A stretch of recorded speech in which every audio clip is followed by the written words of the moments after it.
Now we are going to understand something that is not the main part of this video, but is very essential to get an interest in physics.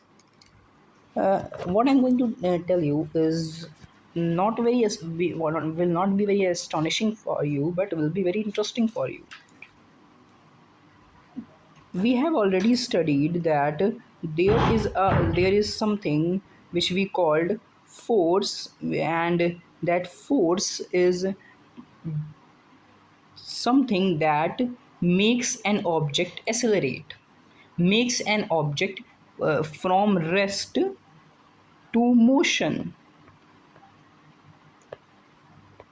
And now and also we have understood the formula F equal to ma, in which acceleration is directly proportional to force. From this we can say that maybe let's take example, the object is in rest, it means at zero speed, then the object got 100 speed. And in another scenario, the object is at rest, means at zero speed, and has went through only 10, got any only 10 speed when it was in motion. What happened here? The change in velocity means the acceleration is very much greater than this point.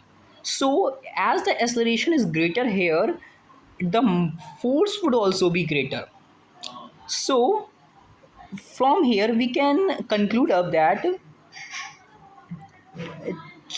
force is directly proportional to the change in motion. And this simple fact leads us to the Newton's second law, which says that if you apply higher force, you will get higher change in motion, and if you apply less force, you would get lesser change in motion. What is let's unpack this more comfortably for us. For example, this is an object, and this is another object, and now we have taken that now this object, let's say this object was moving at a particular speed, which we take as 5, and now this object was moving at a particular speed called, that we let us take 3. Now let's say that this object, in the time of 1 second,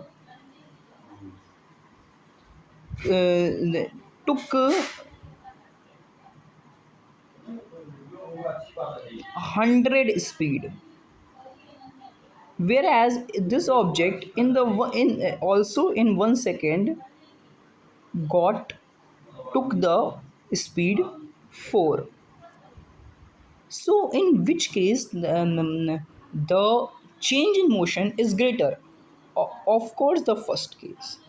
So and in the second case there is also acceleration, so there is force in both of the cases, but in the first case the force is more, and we have seen the change in motion is also more.